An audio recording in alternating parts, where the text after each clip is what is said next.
আছে আমরা সব মানুষের বলে সব ব্যাংকে হারাম হচ্ছে, ইসলামী ব্যাংকও হারাম হচ্ছে 2016 সালে। কারণ যে আমরা অনেকে কিন্তু টাকা পয়সা জমা রাখি, জমা রাখার পরে হারাম না হালাল কিভাবে বুঝি? ইসলামী ব্যাংকে তো লস দেয় না, ইসলামী ব্যাংকে কিন্তু তারা গ্রাহক টাকা জমা রাখে, লস হয় না। লস না হওয়ার কারণ আমি সংক্ষিপ্ত বলে গেলে অনেকটা কিন্তু এভাবে হয়ে যায়। আমরা যখন টাকা দিই লাভ লস হয় না, ইসলাম ব্যাংক লাভ লস হিসাব করে, লাভ লস হিসাব করার পরে যদি কোনো গ্রাহক লস হয়ে যায়, ইসলাম ব্যাংকের 1% করে ব্যাংকে জমা থাকে হাজার হাজার কোটি টাকা হয়ে যায়। তারা কি করে? গ্রাহকের টাকাটা যেটা লস হয় ওই টাকাটা সরকার টাকা কিন্তু বিভিন্ন টাকার মধ্যে ইসলাম ব্যাংকে দাম খরচ করে না, ওই টাকাটা করে না, কিন্তু ওই টাকা থেকে তারা কি করে? গ্রাহকের টাকাটা পূরণ করে দেয়, যার কারণে গ্রাহকের লস হয় না, লস হয় না। তাহলে আমরা একটা সুবিধা পেলাম, ইসলাম ব্যাংকে যখন টাকা জমা রাখি তাহলে আমাদের আমারগুলা কি হবে? লস হবে না, এটা ঠিক থাকবে। লস হলো ইসলাম ব্যাংক হবে, আমাদের হবে না। এরপর মনে করেন আমরা একমাত্র আমরা যেহেতু মুসলমানের দেশ, আমরা মুসলমান, আমাদের নামাজ রোজা ঠিক রাখার জন্য আমরা ইসলাম ব্যাংকে গেছি। এর ভিতরে যদি কোনো ভুল ভ্রান্তি হয়ে থাকে আমরা আল্লাহর কাছে বলতে পারবো, আল্লাহ আমাদের তো ক্ষমতা নাই, যত ক্ষমতা আছে এক গ্রুপ আলেম ওলামা এটাকে হালাল যে ফোনটা করছে আমরা বিশ্বের কাছে যদি আমরা তার কাছে গেছি, এরপরে যদি কোনো ভুল ভ্রান্তি হয় আল্লাহ তুমি আলেম ওলামা দিকে ধরো, আমরা পাঁচটার একটা দেখো তাছাড়া না। তাহলে সময় যেহেতু কম, আসলে আমরা একটু প্রয়োজন ছিল কথা বলা, আমি এই জন্য এখন আপনাদের যদি বিষয়ে ব্যাপারটা হয়ে গেছে এই জন্য দুঃখিত। আসসালামু আলাইকুম ওয়া রাহমাতুল্লাহি ওয়া বারাকাতুহু।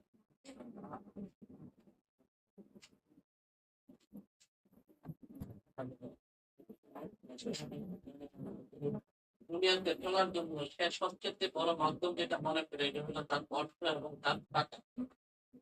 আর সেই টাকা একটা মানুষ চায়, প্রত্যেকটা মানুষ একবারে ছোট থেকে নিয়ে মৃত্যুর আগ পর্যন্ত যাদের জ্ঞান বুদ্ধি ঠিক থাকে, প্রতিটা মানুষের একটা প্রতিভা ইচ্ছা যে আমার 1 টাকা আছে, সাথে আরো 1 টাকা কিভাবে বাড়বে, এরকম একটা চিন্তা ভাবনা কিন্তু নাই।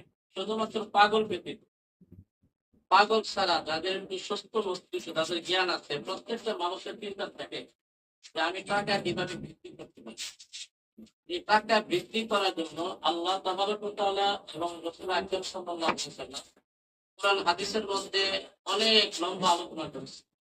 আমরা যদি 1 টাকার সাথে আরেক টাকা বৃদ্ধি করতে চাই, সেই টাকাটা হইতে হবে আমার হালাল পথে, হালাল উপার্জনের মাধ্যমে। কোনোভাবেই আমরা অবৈধ উপার্জনের মাধ্যমে আমি আমার টাকাকে বৃদ্ধি করতে পারবো। এবং যখন আমার কাছে কিছু টাকা থাকে, সেই টাকাকে সংরক্ষণ করার চিন্তা চেতনা দায়িত্ব আমার। আমি আমার সম্পদ রক্ষা করার দায়িত্ব আমার, এবং আমাকে কোরআন হাদিস প্রত্যেকটা মানুষকে যা যা সম্পদ রক্ষা করার কিছু দায়িত্ব রাসূল হাদিসের মধ্যে এমনও বলছেন, তোমরা যদি তোমাদের জান এবং মাল রক্ষা করতে গিয়ে শত্রুর সাথে মোকাবেলা করতে হয়, চোরের সাথে, ডাকাতের সাথে, দুর্নীতিবাজের সাথে মোকাবেলা করতে হয়, আর সেই মোকাবেলা করতে গিয়ে তুমি যদি মারা যাও তুমি আমার অর্থ আমাকে হেফাজত করার দায়িত্ব আমার দিচ্ছে। এখন আমাদের দেশে অথবা সারা বিশ্বে অর্থ হেফাজত করার, সম্পদ রক্ষা করার সবচেয়ে বড় মাধ্যম হলো ব্যাংক। আমরা এখন আমাদের নিজের টাকা নিজের ঘরে রাখাকে আমরা নিরাপদ মনে করি, নিরাপদ মনে করি আমরা একটা পার্শ্ববর্তী ব্যাংকে রাখি। আর ব্যাংকের বিষয়ে অনেক কথাবার্তা, যেহেতু আমরা নিরাপত্তার জন্য ব্যাংকে রাখি, ব্যাংকের যারা কর্মকর্তারা আছে আমরা তাদের কাছে সর্বদিক থেকে সকল গ্রাহকদের পক্ষ থেকে আমরা আবদার করব, প্রত্যেকটা গ্রাহকের টাকা যেন সর্বোপরি সর্বদাই সবসময় যেন পরিপূর্ণ নিরাপদ থাকে সেই চেষ্টা আপনারা করবেন। এবং আমি যেহেতু বুঝি আমরা একটু মাস্টারের দিকে কথা বলা ভালো। আমাদের দেশে যে ব্যাংকিং সিস্টেমটা আছে, এই ব্যাংকিং সিস্টেম আমরা যারা ওলামায়ে কেরাম একটু চিন্তা ভাবনা করি, আমাদের দেশের ব্যাংকিং সিস্টেমটা সুদমুক্ত হওয়াটা খুব কঠিন হয়ে গেছে। সুদমুক্ত তারা করতে পারতেছে না। কিন্তু মানুষের একটা আস্থা, মানুষের একটা ধারণা, ইসলামী ব্যাংকটা মনে হয় কিছু সুদমুক্ত, তারা সুদমুক্ত রাখার চেষ্টা করে। এখানেও যে পদ্ধতিগুলো আছে আমরা যদি একটু আলেমদের সাথে, বড় বড় আলেমদের সাথে পরামর্শ করে, যেমন বলা হয় ইসলামী পূর্বে যারা বড় বড় আলেম ছিলেন, বর্তমানে যারা আছে অনেকের সাথে পরামর্শ করতে, কিন্তু আরো যদি পরামর্শ করা হয় এবং ওলামায়ে কেরাম যে পরামর্শটা দিবে আমরা যদি সেই পদ্ধতি ব্যাংক পরিচালনা করি, চাইলে সুদমুক্ত হওয়ার সম্ভাবনা থাকবে। অন্যথায় ব্যাংক গুলাকে সুদমুক্ত করা খুব কঠিন হয়ে গেছে। এই জন্য আমি ব্যাংকের যারা কর্ণধার আছেন বিশেষ করে এই এজেন্টের মালিক যিনি যারা কর্মকর্তা আছেন তাদের কাছে আমি উদারত আহ্বান রাখবো, ব্যাংকিং খাতটাকে আপনারা যেভাবে সম্ভব একটু সুদমুক্ত করার চেষ্টা করেন। আমি একটা উদাহরণ দিই, যেমন শরীয়তের মধ্যে, ইসলামের মধ্যে একটা ব্যবসা এরকম ভাবে জায়েজ আছে, যেরকম হাউস লোন গুলা দেওয়া হয়, হাউস যে লোন গুলা দেওয়া হয়, এটা লোন কিভাবে দেয় আমি এটা পরিপূর্ণ জানি না, যেহেতু ব্যাংকের সাথে আমার লেনদেন বেশি একটা নাই। হাউস লোনের ক্ষেত্রে ওই তো লোন পাস হয়েছে 80 লাখ 1 কোটি টাকা, আর লোন দিয়ে দিল, ওই বাড়িওয়ালা সিমেন্ট কিনবে, রড কিনবে, ইট কিনবে, বালি কিনবে।